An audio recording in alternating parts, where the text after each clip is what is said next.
Start करते हैं chemical mediators of inflammation. हमने पिछले सारे वीडियोस में सारे प्रोसेसेस देख लिए हैं इन्फ्लेमेशन के, वैस्कुलर इवेंट, सेलुलर इवेंट, सब कुछ हमने डिटेल में बहुत अच्छे से पढ़ा है। अब हम पढ़ेंगे केमिकल मीडिएटर्स ऑफ इन्फ्लेमेशन। ये थोड़ा सा इम्पॉर्टेंट टॉपिक है क्योंकि प्रीवियस ईयर में एक बार ये 5 मार्क्स के क्वेश्चन में आ चुका है। चलिए स्टार्ट करते हैं। केमिकल मीडिएटर्स ऑफ इन्फ्लेमेशन क्या होते हैं? ये ऐसे डाइवर्स ग्रुप ऑफ मॉलिक्यूल्स होते हैं जो कि इन्फ्लेमेशन की प्रोसेस को करवाते हैं। इन्फ्लेमेशन की प्रोसेस मतलब कि वेसोडाइलेशन करवाएंगे, वैस्कुलर परमेबिलिटी बढ़ा देंगे, ल्यूकोसाइट्स को उस इन्फ्लेमेशन की एरिया में बुलाएंगे, उनका कीमोटैक्सिस करवाएंगे और फिर लास्ट में टिश्यू रिपेयर भी करवाएंगे। ग्रुप ऑफ मॉलिक्यूल्स जो कि इन्फ्लेमेशन की प्रोसेस को करवाते हैं, उन सारे मॉलिक्यूल्स को हम केमिकल मीडिएटर्स ऑफ इन्फ्लेमेशन कह देते हैं। अब ये जो केमिकल मीडिएटर्स ऑफ इन्फ्लेमेशन है, इनका सोर्स क्या है? मतलब कि ये बॉडी में कहाँ से जनरेट हो रहे हैं, कौन बना रहा है इनको? तो हम इनको 2 ग्रुप्स में डिवाइड करते हैं। एक मीडिएटर्स रिलीज्ड बाय सेल्स, दूसरा मीडिएटर्स ओरिजिनेटिंग फ्रॉम प्लाज्मा। मतलब कि कुछ केमिकल मीडिएटर्स हमें सेल्स से मिलते हैं। कौन से सेल्स? हमें एंडोथेलियल सेल्स से मिल सकते हैं, हमें ल्यूकोसाइट्स से मिल सकते हैं, और जो इन्फ्लेम्ड जो सेल मेम्ब्रेन होती है, किसी भी इन्फ्लेम्ड टिश्यू की जो सेल मेम्ब्रेन खराब हो गई है, इन्फ्लेम्ड हो गई है, वो भी सिक्रीट करेगी केमिकल मीडिएटर्स को। तो ये पहले ग्रुप में सेल्स सिक्रीट करेंगे केमिकल मीडिएटर्स को, और दूसरे ग्रुप में प्लाज्मा से हमें मिलेंगे ये केमिकल मीडिएटर्स। ये इनका क्लासिफिकेशन है, हर्षमोहन की बुक में है। ऊपर दिया है सेल डेराइव्ड मीडिएटर्स, दूसरे ग्रुप में है plasma derived mediators. Cell derived mediators में कौन से आ रहे हैं? Vasoactive amines, histamine, five hydroxytryptamine, neuropeptides, arachidonic acid metabolites, eicosanoids. इनमें क्या क्या आ रहे हैं? Metabolites through cyclooxygenase pathway, prostaglandins, thromboxane A2, prostacyclin, resolvins, metabolites through lipooxygenase pathway। तीसरा लाइसोसोमल कंपोनेंट्स, हमें लाइसोसोम्स से भी केमिकल मीडिएटर्स मिल जाते हैं। फिर चौथा हमें प्लेटलेट से मिलता है प्लेटलेट एक्टिवेटिंग फैक्टर। पांचवा cytokines, interleukin 1, tumour necrosis factor alpha, tumour necrosis factor beta, gamma interferon, chemokines. Sixth free radicals, oxygen metabolites, nitric oxide, reactive oxygen species, reactive nitric oxide species मिलती थी। Free radicals जो कि disrupt करते थे, damage करते थे bacteria के structures को, उन सबको पूरा किल करते थे। तो ये सब हमें मिले सेल्स से, इसलिए हम इन्हें सेल डेराइव्ड मीडिएटर्स कह देते हैं। देन दूसरा ग्रुप में आते हैं प्लाज्मा डेराइव्ड मीडिएटर्स। ये हमें मिलेंगे 4 तरीके के सिस्टम से: kinin system, clotting system, fibrinolytic system और कॉम्प्लीमेंट सिस्टम। ये चारों सिस्टम के इंटरेक्शन से जो हमें plasma proteases, plasma derived mediators मिलेंगे, वो होंगे केमिकल मीडिएटर्स जो कि हमें प्लाज्मा से मिले। नेक्स्ट, अब हम डिटेल में पढ़ेंगे दोनों ग्रुप्स को। सबसे पहले आते हैं सेल डेराइव्ड मीडिएटर्स में। पहला सेल डेराइव्ड मीडिएटर है वेजो एक्टिव अमीन्स। वेजो एक्टिव अमीन्स मतलब कि ऐसे अमीन जो कि हमारे ब्लड वेसल्स में एक्ट करते हैं। ठीक है, इसमें 2 सबसे इंपॉर्टेंट फार्माकोलॉजिकली एक्टिव अमीन्स आते हैं जो कि इन्फ्लेमेशन के 1 घंटे के अंदर ही रिलीज हो जाते हैं। वो 2 कौन से हैं? हिस्टामिन और 5-हाइड्रोक्सीट्रिप्टामाइन या फिर सेरोटोनिन। और न्यूरोपेप्टाइड्स। अब सबसे पहला हिस्टामिन देखते हैं।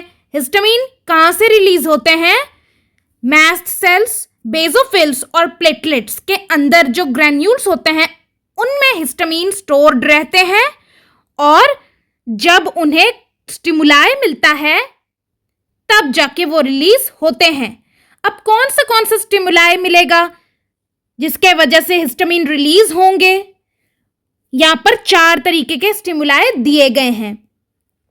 सबसे पहला स्टिमुलाई जो कि एक्यूट इन्फ्लेमेशन को इंड्यूस करवा रहा है वो है heat, cold, irradiation, trauma, irritant chemicals, immunologic reactions. मतलब कि हमारी बॉडी में अगर कुछ भी हमें हीट मिली, जैसे हमारी बॉडी जल गई, बर्न्स हो गए, स्कैल्स हो गए हमारी बॉडी में, या फिर हमारी बॉडी एकदम फ्रीज हो गई, या फिर कोई रेडिएशंस, जैसे कि रेडिएशंस बहुत सारे प्रकार के हो सकते हैं।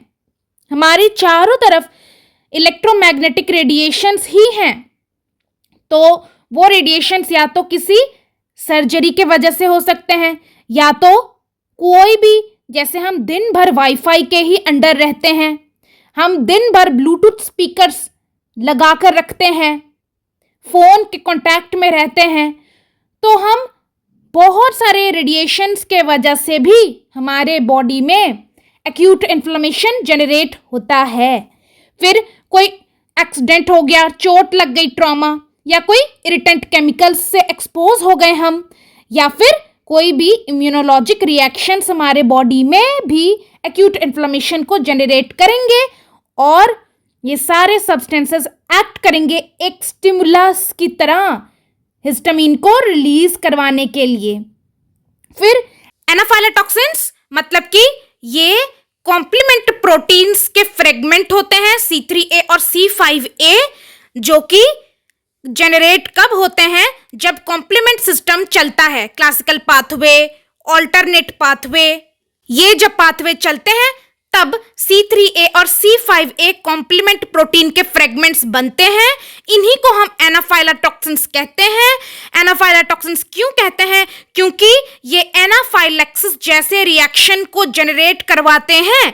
एनाफाइलैक्सिस मतलब कि ये शॉक की तरह एक हमारी बॉडी की कंडीशन हो जाती है जिसमें हमारी बॉडी में पूरे हमारे ब्लड वेसल्स पूरे डायलेट हो जाते हैं, उनकी परमेबिलिटी बढ़ जाती है, जिसके वजह से हाइपोटेंशन हो जाता है और बॉडी शॉक की कंडीशन में चली जाती है। तो हम इनको C3A और C5A को एनाफाइलोटॉक्सिन्स कहते हैं क्योंकि ये एनाफाइलैक्सिस रिएक्शन जैसा बॉडी के अंदर चीज़ों को जनरेट करवाते हैं। तो ये एनाफाइलोटॉक्सिन्स भी हिस्टामिन का सिक्रीशन करवाते हैं। देन तीसरा, न्यूट्रोफिल्स, मोनोसाइट्स और प्लेटलेट्स सिक्रीट करेंगे हिस्टामिन रिलीजिंग फैक्टर्स, जो कि एक स्टिमुलस की तरह एक्ट करेगा हिस्टामिन को सिक्रीट करवाने के लिए। देन चौथा है इंटरल्यूकिन्स। तो हिस्टामिन का मेन एक्शन क्या है? वेसोडाइलेशन करवाना, परमेबिलिटी बढ़ा देना वेसल्स की, और इचिंग और पेन करवाना। नेक्स्ट हम आते हैं सीरोटोनिन में। सीरोटोनिन हमें कहां पर मिलता है? हमारे गैस्ट्रोइंटेस्टिनल ट्रैक्ट में, हमारे स्मॉल इंटेस्टाइन्स में जो क्रोम एफिन सेल्स होती हैं, फिर उसके बाद हमारी स्प्लीन, फिर हमारे नर्वस सिस्टम के टिश्यूज, फिर हमारे मास्ट सेल्स और फिर प्लेटलेट्स। ये सभी चीजों से हमें सीरोटोनिन मिलता है।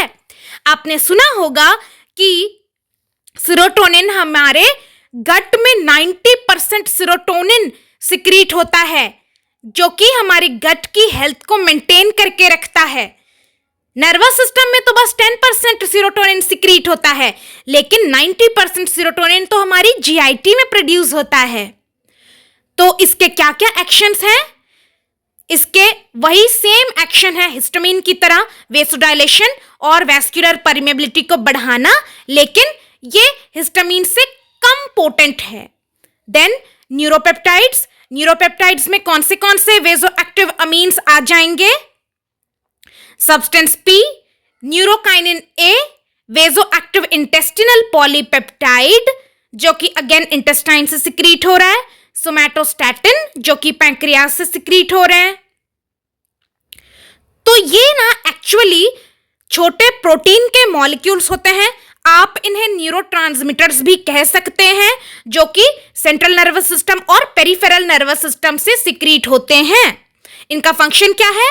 वेस्कुलर परमेबिलिटी बढ़ाएंगे, पेन के स्टिमुलाई को ट्रांसमिट करवाएंगे, क्योंकि ये न्यूरोट्रांसमीटर है ना, तो ये साइनैप्स न्यूरोमस्कुलर जंक्शन में पेन इंपल्स को ट्रांसमिट करवाएंगे।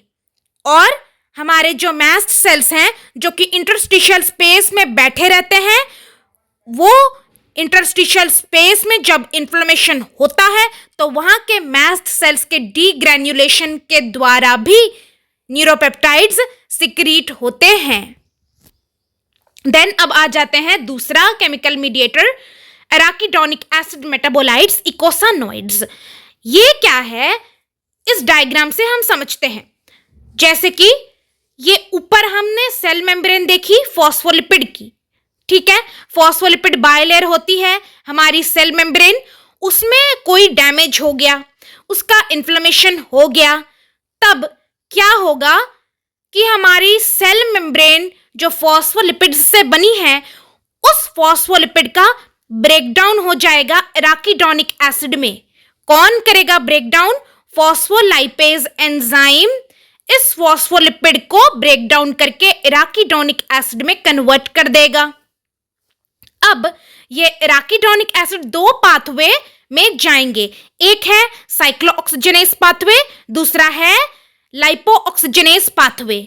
ऑक्सीजनेस पाथवे में क्या होगा कि एराकिडोनिक एसिड कन्वर्ट होगा प्रोस्टाग्लैंडिन्स में, prostaglandin G2, then prostaglandin H2, then prostacyclin, thromboxane A2, prostaglandin D2, E2। ये हो गया हमारा साइक्लोऑक्सीजनेस पाथवे। प्रोस्टासाइक्लिन PGI2 क्या करते हैं? ये वेजोडाइलेशन करवाएंगे और प्लेटलेट्स के एग्रीगेशन को इनहिबिट करेंगे। ये प्रोस्टासाइक्लिन PGI2 आपने कार्डियोवैस्कुलर की यूनिट में भी पढ़ा होगा फिजियोलॉजी में। जब हम रेगुलेशन ऑफ ब्लड प्रेशर पढ़ते हैं, तब जो एंडोथेलियल सेल्स से जो डेराइव होते हैं केमिकल्स, उनमें से एक प्रोस्टासाइक्लिन भी होता है जो कि ब्लड प्रेशर को कम करता है वेसोडाइलेशन करवाकर। देन दूसरा है थ्रोम्बोक्सिन A2। थ्रोम्बोक्सिन A2 हमने फिजियोलॉजी में ब्लड क्लॉटिंग वाले चैप्टर में पढ़ा है, जिसमें टेम्पररी हीमोस्टैटिक प्लग जब बनता है तब थ्रोम्बोक्सिन A2 सबसे पहले रिलीज होता है और वेजो कंस्ट्रिक्शन कराता है, ब्लीडिंग को रोकता है। और थ्रोम्बोक्सिन A2 प्लेटलेट के एग्रीगेशन को भी प्रमोट करता है। देन PGD2 एंड PGE2 ये क्या करेंगे? वेसोडाइलेशन करवाएंगे और वैस्कुलर परमेबिलिटी बढ़ाएंगे। अब ये जो साइक्लोऑक्सीजनेस पाथवे है, इस पाथवे को इनहिबिट कौन करता है? इस पाथवे को कुछ ड्रग्स हैं जो इनहिबिट कर देती हैं, जैसे पेन किलर्स जो हम लेते हैं, एस्पिरिन, इंडोमेथासिन, ये सारी जो पेन किलर्स होती हैं ना, वो इसी साइक्लोऑक्सीजनेस पाथवे में ही काम करती हैं, ताकि हमें कुछ समय के लिए पेन सेंसेशंस ना फील हों। हमारे जो प्रोस्टाग्लैंडिन्स जो बॉडी में बनते हैं, वो इन्फ्लेमेशन, पेन, फीवर ये सब को जनरेट करवाते हैं। तो ये जो पेन किलर्स होती हैं, ये एस्पिरिन, ये सारी जो ड्रग्स होती हैं, वो साइक्लोऑक्सीजनेस पाथवे को इनहिबिट करेंगी, जिसके वजह से प्रोस्टाग्लैंडिन्स नहीं सिक्रीट होंगे कुछ समय के लिए, जिसके वजह से हमारे बॉडी में कुछ समय के लिए इन्फ्लेमेशन, पेन, फीवर ये सारे सिम्टम्स नहीं आएंगे। तो टेम्पररी इनहिबिशन ऑफ पेन के लिए हम जो पेन किलर्स खाते हैं, वो इस साइक्लोऑक्सीजनेस पाथवे को इनहिबिट करती हैं। अब आते हैं लाइपोऑक्सीजनेस पाथवे में। लाइपोऑक्सीजनेस पाथवे में ये लाइपो ऑक्सीजनेज एंजाइम क्या कर रहा है? एराकिडोनिक एसिड को हाइड्रोपेरोक्सी इकोसा टेट्राइनोइक एसिड में कन्वर्ट कर रहा है। HPETE का फुल फॉर्म है हाइड्रोपेरोक्सी इकोसा टेट्राइनोइक एसिड। ये HPETE कन्वर्ट होगा ल्यूकोट्रीन्स A4 और 5-HETE में। 5-HETE मतलब कि 5 हाइड्रोक्सी इकोसा टेट्राइनोइक एसिड। ये 5 hydroxy eicosa tetraenoic acid leukocytes का कीमोटैक्सिस करवाएंगे और ये ल्यूकोसाइड सिक्रीट करेंगे leukotriene B4। Then 5 hydroperoxy eicosa tetraenoic acid leukotriene A4 में कन्वर्ट होंगे। Then leukotriene C4, D4, E4। ये जो 3 ल्यूकोट्रीन्स हैं, ल्यूकोट्रीन C4, D4, E4, ये सबसे ज्यादा पावरफुल ब्रोंको कॉन्स्ट्रिक्टर्स हैं। मतलब कि ये सबसे ज्यादा एनाफाइलैक्सिस की रिएक्शंस करवाएंगे, सबसे पोटेंट केमिकल मीडिएटर्स हैं एनाफाइलैक्सिस की रिएक्शन को करवाने के लिए। जैसे कि कोई भी हमें एलर्जी हुई, उसके वजह से हमारे बॉडी में एनाफाइलैक्सिस का रिएक्शन स्टार्ट हो गया, जो कि टाइप 1 हाइपर सेंसिटिविटी रिएक्शन है। उनमें जब हमारे लंग्स में जैसे एनाफाइलैक्सिस रिएक्शन जनरेट हुआ तो हमारे लंग्स का सबसे पावरफुल ब्रोंकोस्पाज्म कौन करवाएगा? हमारे लंग्स की जो ब्लड वेसल्स हैं उनमें सबसे ज्यादा उनकी परमेबिलिटी कौन बढ़ाएगा? ये ल्यूकोट्रीन C4, D4, E4। ये तीनों ल्यूकोट्रीन्स, ल्यूकोट्रीन C4, D4, E4 सबसे पोटेंट केमिकल मीडिएटर्स हैं एनाफाइलैक्सिस की रिएक्शन को करवाने के लिए। तो ये बहुत ज्यादा पावरफुल ब्रोंकोस्पाज्म और वैस्कुलर परमेबिलिटी को बढ़ाते हैं। और यही हाइड्रोपेरोक्सी इकोसा टेट्राइनोइक एसिड जब फिर से लाइपो ऑक्सीजनेज एंजाइम के साथ रिएक्ट करेगा तब बनेंगे लाइपोक्सिन A4 और लाइपोक्सिन B4। ये क्या करवाएंगे? ये इन्फ्लेमेशन की प्रोसेस को इनहिबिट करेंगे। अब इस लाइपो ऑक्सीजनेज की पाथवे में भी कुछ ड्रग्स हैं जो कि इस पाथवे को इनहिबिट करेंगी। जिस तरीके से हमने पेन किलर्स खाई थी जो कि साइक्लोऑक्सीजनेज पाथवे को इनहिबिट कर रही थी, उसके वजह से हमें कुछ समय के लिए फीवर नहीं आ रहा था, पेन नहीं फील हो रहा था, इन्फ्लेमेशन नहीं हो रही थी हमारी बॉडी में। उसी तरीके से कुछ ऐसी ड्रग्स भी होती हैं जो कि ल्यूकोट्रीन्स के रिसेप्टर को ब्लॉक कर देती हैं, जिनके वजह से ल्यूकोट्रीन्स जो होते हैं वो हमारे लंग्स के ब्रोंक्यूल्स, हमारे ब्लड वेसल्स के रिसेप्टर्स के साथ बाइंड करके अपने रिएक्शंस नहीं दिखा पाते, जिसके वजह से कुछ समय के लिए एनाफाइलैक्सिस की रिएक्शन या फिर और भी दूसरे इन्फ्लेमेशन के प्रोसेसेस कुछ समय के लिए इनहिबिट हो जाते हैं। मतलब सीधी सी बात, ड्रग्स हमारे इन्फ्लेमेशन को सप्रेस कर रही है, जबकि इन्फ्लेमेशन की प्रोसेस हीलिंग के लिए बहुत इंपॉर्टेंट है। अब यहाँ पर आ गए हमारे प्रोस्टाग्लैंडिन्स, थ्रोम्बोक्सिन A2, प्रोस्टासाइक्लिन, ये सबके प्राइमरी फंक्शंस और कौन सी डिजीजेस में इनका मेन रोल है। अब यहाँ पर एक चीज आप याद रखिएगा कि जो प्रोस्टाग्लैंडिन्स होते हैं ना, वो हमारे स्टोमक की जो म्यूकस लाइनिंग है उसको मेंटेन रखते हैं और एक्सेस गैस्ट्रिक एसिड के प्रोडक्शन को भी कंट्रोल करके रखते हैं। इसीलिए जब हम पेन किलर्स खाते हैं, एनसेड्स जिनको बोल देते हैं, non steroidal anti inflammatory drugs, तब वो इसी साइक्लोऑक्सीजनेज पाथवे में एक्ट करेंगे, प्रोस्टाग्लैंडिन्स के प्रोडक्शन को इनहिबिट कर देंगे। उसके वजह से हमारे जो स्टमक में जो म्यूकस बैरियर है, म्यूकस लाइनिंग है, वो मेंटेन नहीं रहेगी और गैस्ट्रिक एसिड भी बहुत एक्सेस में सिक्रीट होने लगेगा, जिसके वजह से हमारे स्टमक की इनर लाइनिंग मेंटेन नहीं रहेगी, प्रोटेक्टिव म्यूकस लाइनिंग मेंटेन नहीं रहेगी और एसिड ऊपर से इतना सिक्रीट हो रहा है तो हमारे स्टमक में अल्सर्स बन जाएंगे, पेप्टिक अल्सर्स हो जाएंगे। अगर हम इन्हीं पेन किलर्स को बहुत लंबे समय तक लेते रहेंगे तो। और ये जो प्रोस्टाग्लैंडिन D2 है, ये क्या करेगा, ये हमारे किडनी में भी जो हमारे एफरेंट आर्टेरियोल्स होते हैं उनको वेसोडाइलेट करके रखेगा, तो हमारा रीनल परफ्यूजन बरकरार रहेगा, हमारा GFR मेंटेन रहेगा। और यही अगर हम ड्रग्स ले लेंगे, साइक्लोऑक्सीजनेस पाथवे इनहिबिट हुआ, प्रोस्टाग्लैंडिन D2 E2 नहीं बनेंगे, जिसके वजह से वेसोडाइलेशन नहीं हुआ, रीनल परफ्यूजन मतलब किडनीज की तरफ ब्लड सप्लाई एकदम कम हो जाएगी, जिसके वजह से हमारे रीनल टिश्यूज का भी डिस्ट्रक्शन होगा, हमारा GFR भी कम हो जाएगा। और थ्रोम्बोक्सिन A2 भी अगर इनहिबिट हो गया ड्रग्स के द्वारा, तो थ्रोम्बोक्सिन A2 क्या करवा रहा था, टेम्पररी हीमोस्टैटिक प्लग बनवा रहा था, प्लेटलेट्स का एग्रीगेशन करवा रहा था, है ना, वेसोकंस्ट्रिक्शन करवा रहा था, ब्लीडिंग को स्टॉप कर रहा था। तो अगर थ्रोम्बोक्सिन A2 भी नहीं रहेगा तो हमारी ब्लीडिंग टाइम भी बढ़ जाएगा, बहुत लंबे समय तक अगर कोई एक्सटर्नल ब्लीडिंग है या इंटरनल ब्लीडिंग है तो बहुत लंबे समय तक होती रहेगी और ब्लड क्लॉटिंग की प्रोसेस में भी डिले होगा। तो ये हैं साइड इफेक्ट्स हमारे पेन किलर्स के, जो कि इस पाथवे को इनहिबिट कर देते हैं।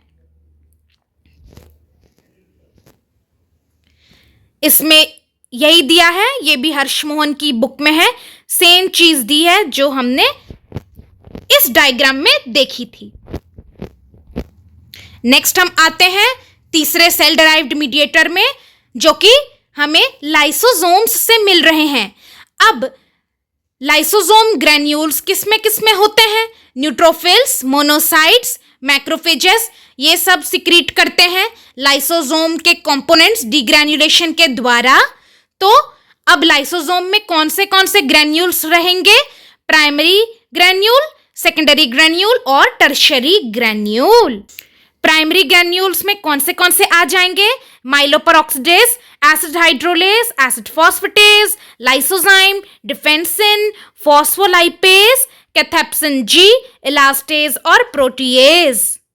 सेकेंडरी ग्रैन्यूल्स में कौन से एंजाइम्स आ जाएंगे, alkaline phosphatase, lactoferrin, gelatinase, collagenase, lysozyme, vitamin B12 binding proteins, plasminogen activator. Tertiary granules या फिर C पार्टिकल्स में कौन से एंजाइम्स आएंगे, जेलाटिनेज और एसिड हाइड्रोलेज।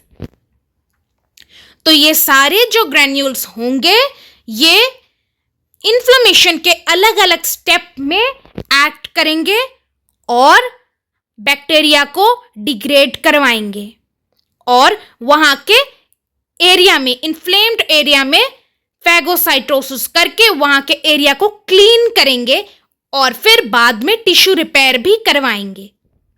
नेक्स्ट हम आते हैं मोनोसाइट्स और टिश्यू मैक्रोफेजेस से जो हमें लाइसोसोम के ग्रैन्यूल्स जो मिल रहे हैं उनसे हमें क्या क्या मीडिएटर्स मिलते हैं, वो है acid proteases, collagenase, elastase, plasminogen activator.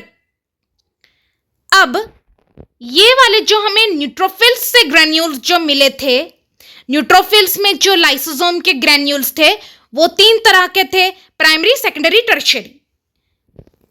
और ये वाले जो दूसरे तरह के लाइसोसोम के ग्रैन्यूल्स हैं वो हमें मिल रहे हैं मोनोसाइट्स और मैक्रोफेजेस से। तो जैसा कि हमने इन्फ्लेमेशन की पहली वीडियो में देखा था कि एक्यूट इन्फ्लेमेशन में न्यूट्रोफिल्स ज्यादा एक्टिव होते हैं, तो एक्यूट इन्फ्लेमेशन में ये तीनों ग्रैन्यूल्स एक्ट करेंगे और क्रॉनिक इन्फ्लेमेशन में मोनोसाइट्स और मैक्रोफेजेस के लाइसोसोमल ग्रैन्यूल्स एक्ट करेंगे। नेक्स्ट आते हैं प्लेटलेट से जो हमें मिले हैं केमिकल मीडिएटर, वो है प्लेटलेट एक्टिवेटिंग फैक्टर।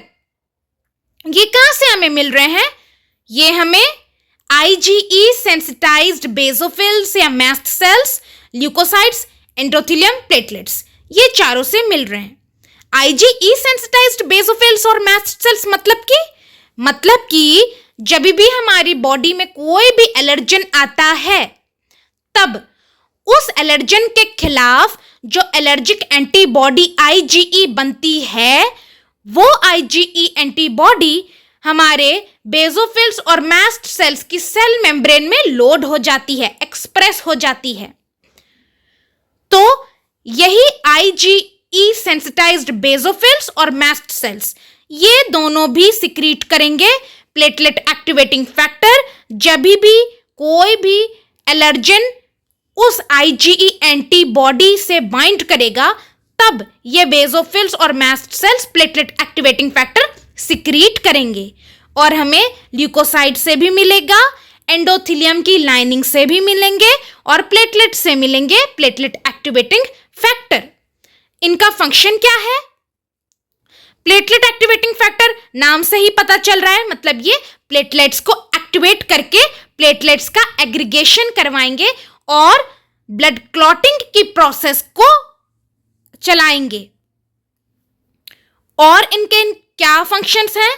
ये वैस्कुलर परमेबिलिटी को बढ़ाएंगे और अगर ये कम कॉन्सेंट्रेशन में है तो वेज़ोडाइलेशन करवाएंगे, लेकिन अगर इनका कॉन्सेंट्रेशन बहुत ज्यादा है तो ये वेज़ो कंस्ट्रिक्शन करवा के, ब्लीडिंग को स्टॉप करवा के, प्लेटलेट्स का एग्रीगेशन करवा के आगे ब्लड कोएगुलेशन की प्रोसेस को प्रमोट करेंगे। फिर ये ब्रोंको कंस्ट्रिक्शन करवाएंगे, मतलब कि एनाफाइलैक्सिस टाइप 1 हाइपरसेंसिटिविटी रिएक्शन को बढ़ावा देंगे। फिर ये ल्यूकोसाइड्स को अटैच करवाएंगे एंडोथेलियम सेल्स की लाइनिंग के साथ और ये कीमोटैक्सिस भी करवाएंगे और ज्यादा ल्यूकोसाइड्स को इन्फ्लामेटरी एरिया में बुलाएंगे। नेक्स्ट है साइटोकाइंस। साइटोकाइंस बहुत सारे टाइप के होते हैं, पर यहां पर हम कुछ ही बस साइटोकाइंस को पढ़ेंगे। साइटोकाइंस क्या होते हैं? ये प्रोटीन के मॉलिक्यूल्स होते हैं जो कि हमें अगर लिम्फोसाइट से मिल रहे हैं तो उन्हें हम लिम्फोकाइंस कह देते हैं, और अगर एक्टिवेटेड मोनोसाइट से मिल रहे हैं तो हम उन्हें मोनोकाइंस कह देते हैं। यहाँ पर कुछ एग्जाम्पल्स दिए हैं साइटोकाइंस के: interleukin 1, tumour necrosis factor alpha, gamma interferon, chemokines, interleukin 8, platelet factor 4। हमें इंटरल्यूकिन 1 और ट्यूमर नेक्रोसिस फैक्टर किससे मिलते हैं? एक्टिवेटेड मैक्रोफेजेस से मिलते हैं। और ट्यूमर नेक्रोसिस फैक्टर बीटा और गामा इंटरफेरॉन किससे मिलते हैं? एक्टिवेटेड टी सेल्स से मिलते हैं। कीमोकाइंस होते हैं इंटरल्यूकिन 8, वो हमें किससे मिल रहा है? एक्टिवेटेड मैक्रोफेजेस से। और प्लेटलेट फैक्टर 4 वो हमें एक्टिवेटेड प्लेटलेट से मिल रहे हैं। कीमोकाइंस का फंक्शन क्या है? वो एक पावरफुल कीमो अट्रैक्टेंट होते हैं, मतलब कि वो इन्फ्लामेटरी सेल्स को इन्फ्लामेशन की एरिया में बुलाते हैं, उनका कीमोटैक्सिस करवाते हैं। यहाँ पर अलग अलग साइटोकाइंस के फंक्शंस दे दिए हैं। Interleukin 1, tumour necrosis factor alpha, tumour necrosis factor beta, इनके फंक्शन क्या है? ये क्या करेंगे? एंडोथेलियम की लाइनिंग को और ना स्टिकी बना देंगे, मतलब कि एंडोथेलियम को स्टिकी बनाकर वो ल्यूकोसाइड्स को और ज्यादा प्रमोट करेंगे एंडोथेलियम लाइनिंग से चिपकने के लिए। थ्रोम्बोजेनेसिटी करवाएंगे, मतलब कि ये थ्रोम्बोसिस करवाएंगे, थ्रोम्बस फॉर्मेशन करवाएंगे। थ्रोम्बस क्या होता है? थ्रोम्बस एक सॉलिड मास होता है जो कि ब्लड के ही कॉन्स्टिट्यूएंट से बनता है, जैसे कि प्लेटलेट्स, फाइब्रिनोजन, आरबीसीज, ये सारे ब्लड के कॉन्स्टिट्यूएंट से ही जो सॉलिड मास बना उसे हम थ्रोम्बस कहते हैं। और इसी थ्रोम्बस के बनने को प्रमोट करते हैं ये interleukin 1, tumour necrosis factor alpha और बीटा। और क्या करेंगे? ये और ज्यादा दूसरे साइटोकाइंस के भी प्रोडक्शन को बढ़ाएंगे। फाइब्रोब्लास्ट्स जो कि हमारे एक्स्ट्रा सेलुलर मैट्रिक्स में बैठे रहते हैं और कोलेजन का प्रोडक्शन करते हैं, उन फाइब्रोब्लास्ट को भी प्रोलिफरेट करवाएंगे और हीलिंग के प्रोसेस को इंड्यूस करवाएंगे। और इनका क्या फंक्शन है?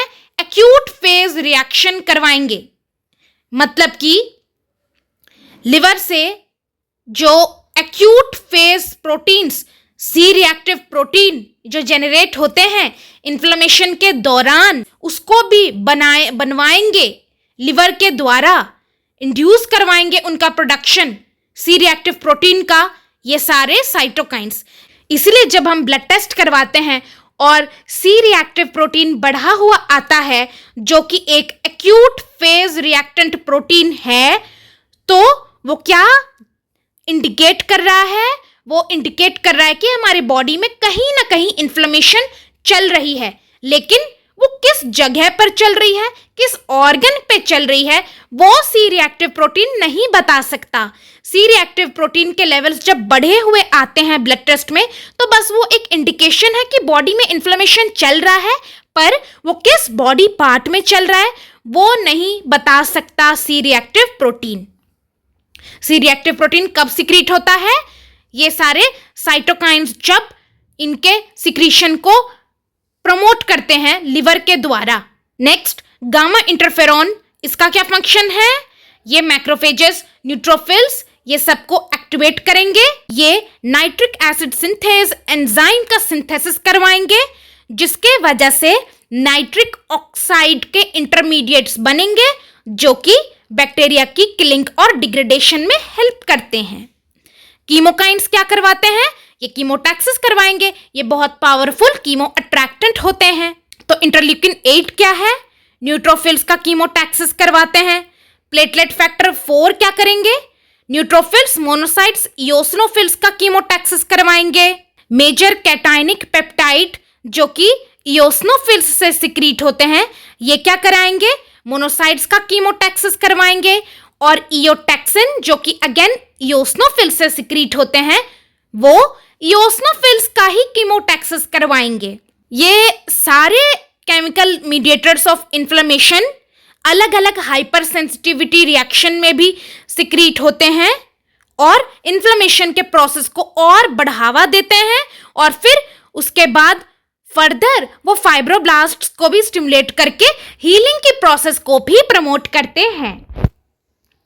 ये सारे आ गए हमारे इन्फ्लेमेशन में जो साइटोकाइंस बन रहे हैं एक्यूट इन्फ्लेमेशन में और क्रॉनिक इन्फ्लेमेशन में, ये सारे यहां पर दिए गए हैं।